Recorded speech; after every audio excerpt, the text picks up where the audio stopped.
Right now, something important is developing in the global economy, and most people are not paying attention to it. In recent days, tensions in the Middle East have increased again, and this time the focus is not only on conflict, but also on oil and global supply risks. The Strait of Hormuz, one of the most important oil routes in the world, is under renewed pressure. Around 20% of global oil supply passes through this narrow passage every day, so even the risk of disruption is enough to affect markets. Shipping companies are already becoming more cautious, insurance costs are increasing, and some vessels are reconsidering their routes. This is not a full shutdown, but it does not need to be, because markets react to risk, not only to actual disruption. As a result, oil prices are becoming more volatile, uncertainty is increasing, and traders are starting to price in potential supply risks. This creates the first major effect, which is rising energy risk.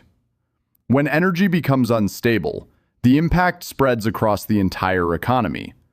Transport costs increase, production becomes more expensive, and pressure builds on both businesses and consumers. At the same time, global trade routes are also under stress. The Red Sea region has already experienced disruptions, and when routes like the Suez Canal become less reliable, global shipping slows down. Some ships are already taking longer routes around Africa, which increases both delivery time and overall costs. When you combine these two factors, energy uncertainty and trade disruption, the result is renewed inflation pressure. This is happening at a sensitive moment because global inflation has not fully disappeared. Interest rates are still relatively high, and consumers are already under financial pressure. As a result, any additional increase in costs has a stronger impact on the economy. If energy prices continue to rise and supply chains remain unstable, economic growth will begin to slow. This usually does not happen suddenly, but gradually. Businesses become more cautious, investment decisions are delayed, and overall confidence weakens. Financial markets react quickly to this type of uncertainty. Volatility increases, risk appetite decreases, and capital becomes more defensive. It is important to be clear, this is not a collapse at this stage. However, it is a warning signal. Major economic disruptions rarely begin with a single event. They develop when pressure builds in several key areas at the same time.